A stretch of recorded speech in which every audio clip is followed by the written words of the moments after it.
A Lantern, Chapter 9. It was 3 weeks later, on a hot morning, that Will and Abby and the two other families whose land was to join theirs broke camp, 20 miles out of Plattsmouth, where they had crossed the Platte on the ferry.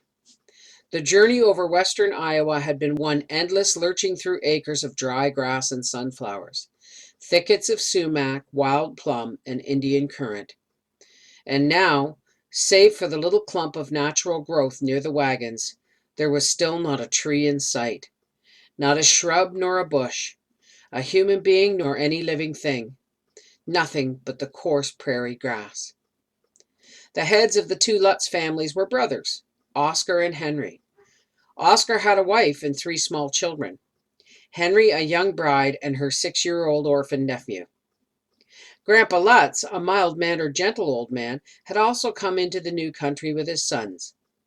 They had traveled from Michigan, the two younger men by wagons, several weeks prior to the others. The women, children, and the old gentleman had gone by train to Quincy, Illinois, where they had taken a river steamer to Hannibal, Missouri, crossing the Missouri to St. Joseph, and taking a boat up the Missouri to Plattsmouth. There the men, having preceded the party, had waited a week for the boat to appear. "I'd go down every day and kick the post the boat was going to tie up to," Oscar Lutz was telling Will. Will laughed. "What for?" "Oh, I don't know.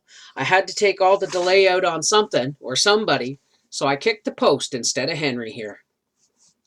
Sarah, the bride, was a pretty girl. Her hair was crow black, her cheeks pink as prairie roses. Her little black beady eyes had merry wrinkles of laughter around them. Life seemed a joke to her.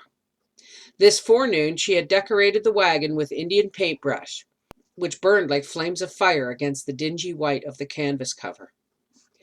Abby, in her illness from heat and fatigue and pregnancy, could only sit and wonder how young Sarah Lutz could be so happy and active. Nothing seemed to worry or frighten her. Apparently, she had not even been disturbed by the story of the graves at 8 Mile Grove. The 7 graves under the little clump of trees fenced around with slabs, which the blacksmith there had told them were brought from the sawmill at Rock Bluff.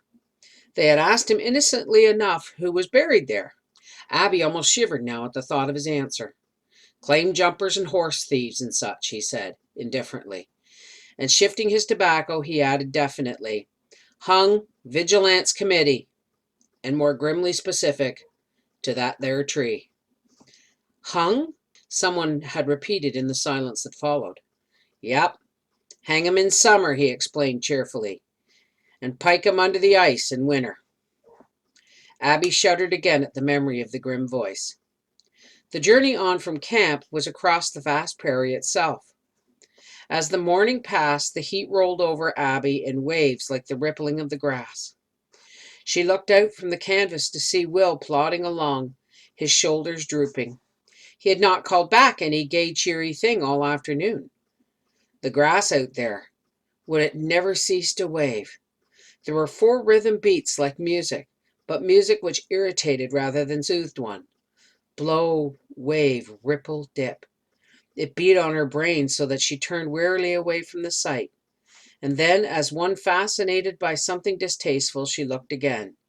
Yes, it never ceased from those 4 beats. Blow, wave, ripple, dip.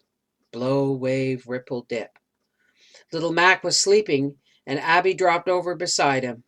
She closed her eyes and kept her mind on the lane beside Grandpa Deal's, with the honey locusts and the maples, on the black walnut grove back of his house, and the hazelnut thickets around the schoolhouse.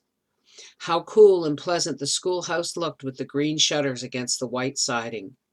How good it would seem to draw water from Grandpa Deal's well. In fancy, she pulled up the bucket with the windlass and put her face in its cold, dark depths. She slept, and sleeping, walked in the cool of the maples and the oaks in the big woods, picked anemones and creamy white mayflowers.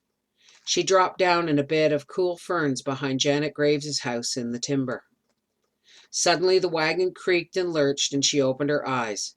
Hurriedly sitting up, only half cognizant of where she was, she looked out through the canvas. The sun shone hot on the flat prairie. Blow, wave, ripple, dip. An intense nausea seized her, the mal de mer of the prairie schooner passenger lurching over the hot, dry inland sea. Later in the forenoon, they sighted a fringe of trees against the unclouded sky. It seemed an oasis, or was it a mirage to vanish when they should come to it? "The Weeping Water," Henry Lutz called back, and they knew they were getting near to the new home. They crossed the shallow, winding stream not far from a stone mill. A man with milk pails in his hands paused to watch the cavalcade. Will, walking by his ox team, was wet to the boot tops. The man grinned and called out jovially, "You've got your baptism of the new country now. You're branded. You'll never go back." "I don't want to go back," Will called out with equal jocosity. Abby in the wagon almost moaned from nausea, heat, and homesickness. On the other side of the stream there stood a team of oxen hitched to a covered wagon so odd-looking that even Abby sat up in interest. The wagon box was a rowboat, painted a gaudy blue, the bow curving toward the stolid oxen's buttocks, the stern forming the base of the rear canvas doorway. A man with his wife and 2 babies waited for the others to come up. Gus Reinmuller, he said his name was, and jerking an indifferent thumb towards his wife, he gave a laconic, "My woman, Christine." Christine seemed as stolid as the oxen, her face as patiently expressionless. One could not have told whether she was old or young.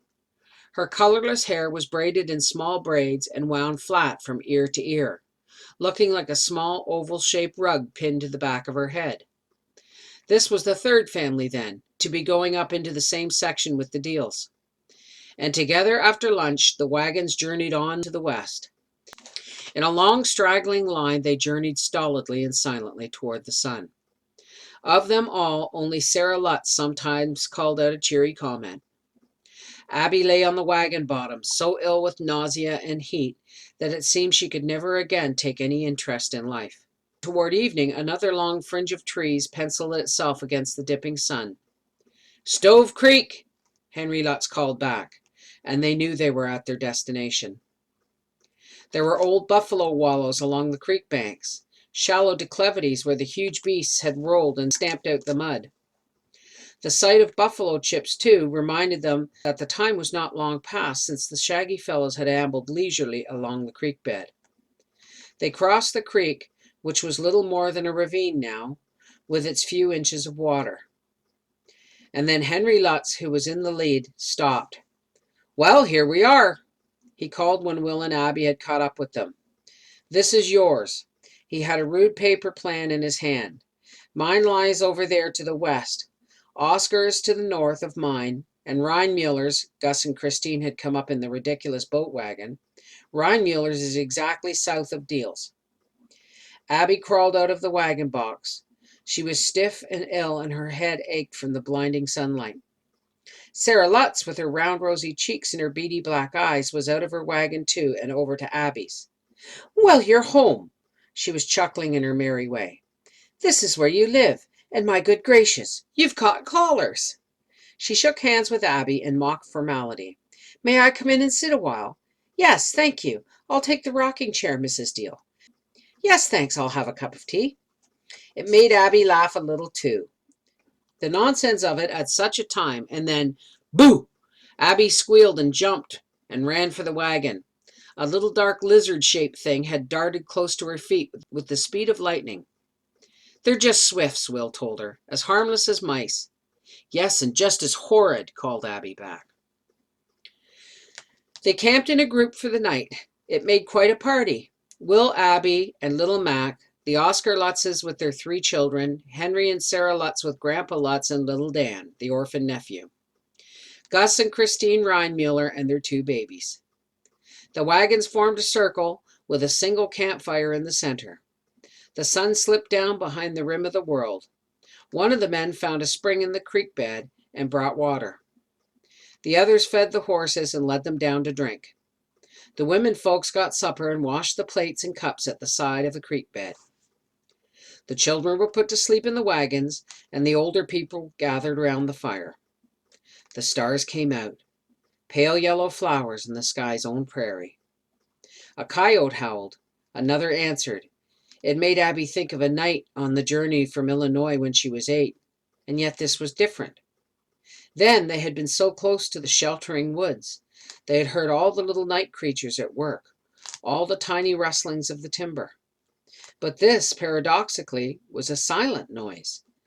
There was complete silence, save for those distant coyotes. Silence, save for the faint sound of the shivering grass. Silence so deep that it roared in its vast vacuum. Silence, grass, stars. The group around the fire seemed suddenly too small to be alone in the still vastness, too inadequate and helpless. What if, even as her fear formed itself into a thought, she saw through the shadows a figure, and others still with panther like tread between the wagons and the creek bed?